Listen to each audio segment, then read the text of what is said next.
Please welcome on the stage the one and only Mr. KG.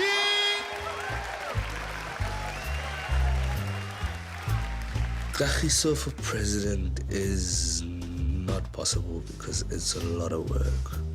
Kagiso doesn't want to work that much. Some people are supposed to lead people. I'm not one of them. I'm the complainer. I pay tax so that I complain. I'm from Pretoria. I am from Pretoria. I've been living in Cape Town for the past 6 years. And I have to say that Cape Town is the most beautiful city in the whole world. And I say that because I've never been anywhere else in the whole world. Kagiso KG Mokgadi is a multi-award-winning stand-up comedian who at the age of 36 years old left his job in 2006 and only had a breakthrough in comedy 4 years later. I mean, welcome to the Loft, KG. Hey, welcome. Thank you for having me.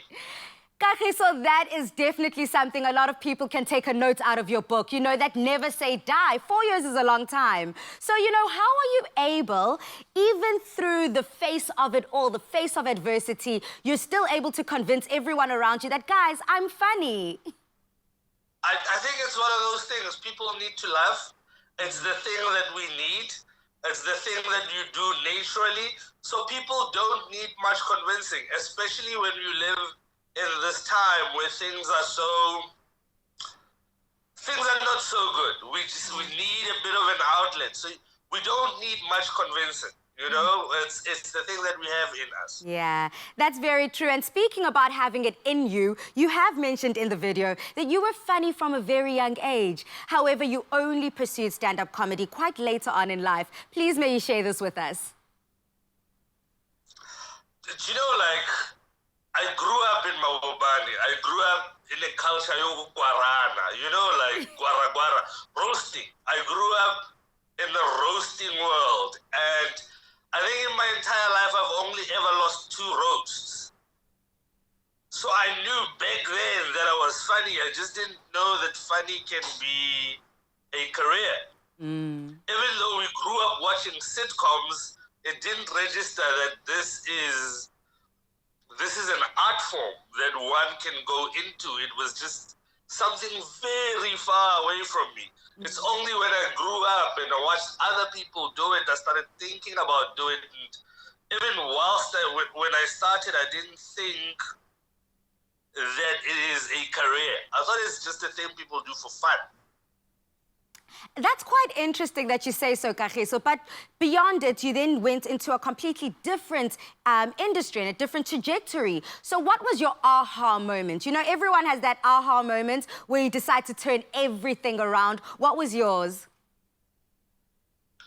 When I started believing in myself. Wow. That was the aha moment. I did a one-man show. My first ever one-man show in Grahamstown was called Heavy.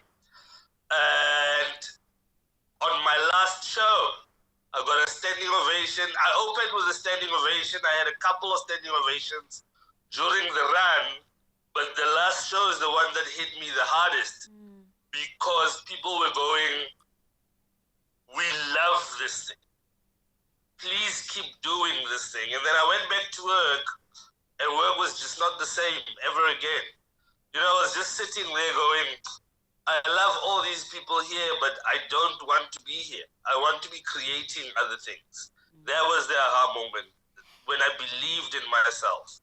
Kagiso, there's something so special about recognizing the majesty and the power within you, that what you were doing before almost seems like impossible. I can't go back to that life, and now you have to almost follow this calling that has tapped itself on your shoulder. Look, there was a point I was going to work with a suit in the boot of my car because I was hoping I'd get a gig in the afternoon. Wow. And then I started getting gigs in the afternoon, and I became literally the most useless IT person in the whole world. Because I would just leave work, you know, like I would leave, and you start with the little lies, you know, like I had the coolest manager in the world. He'd call and I'd tell him, "Hey man, I'm at the bank. Something is not going well.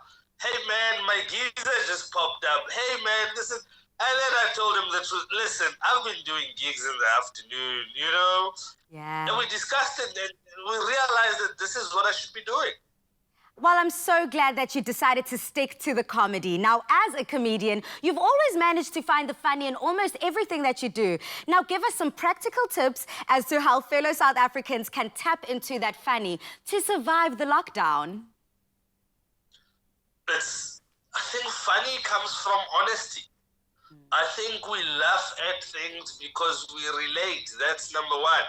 Even if your life is not there, you can imagine somebody else's situation and it makes sense why they would be there even if you don't agree. You know what I mean? Like if you watch Mr. Bean is a good example. You can relate to him even though you're not as dumb as he is. You know what I mean? Yeah. So just be honest. Deal with the truth. The truth is where we find the most funny, and I think the truth is where a lot of artists find their healing from. You've said that to be a comedian, you need patience. So has a joke ever bombed on stage? What's that story? And how did you react? Because I'm pretty sure that our audience can use some of the same approaches to tackle COVID-19. At first you think they don't like me, or it's rejection, or I said something inappropriate, or at first it's very difficult to deal with. As you get experienced, you realize that you actually need to bomb on stage. It's a thing that you need for your career. I've learned more from bombing on stage than I have from doing well. You don't learn much from doing well. You actually learn from bombing. I like to tell new comics that you have to take the chances. You have to be bad. You have to embrace the spaces where you're actually terrible. You have to go through that thing and go, oh my goodness, I am bad at this thing. And then go through it, because the thing that makes you a better comic is experience. And on that note, Kagiso, I think that sets up the perfect metaphor for life. You know, sometimes in life we do fail, but then we also do succeed. But we have to be able to weather the storm of those failures to be able to succeed again and come out victorious. So thank you for delivering that comedic metaphor that I think all of us can apply to our lives. And thank you so much for sharing the laughter with us. Thank you so much for having me. Now, South Africa, you have mentioned him and named him as one of your top comedians. I mean, why don't you share your most funniest KG moments with us on our social media platforms and use that hashtag Afternoon Express?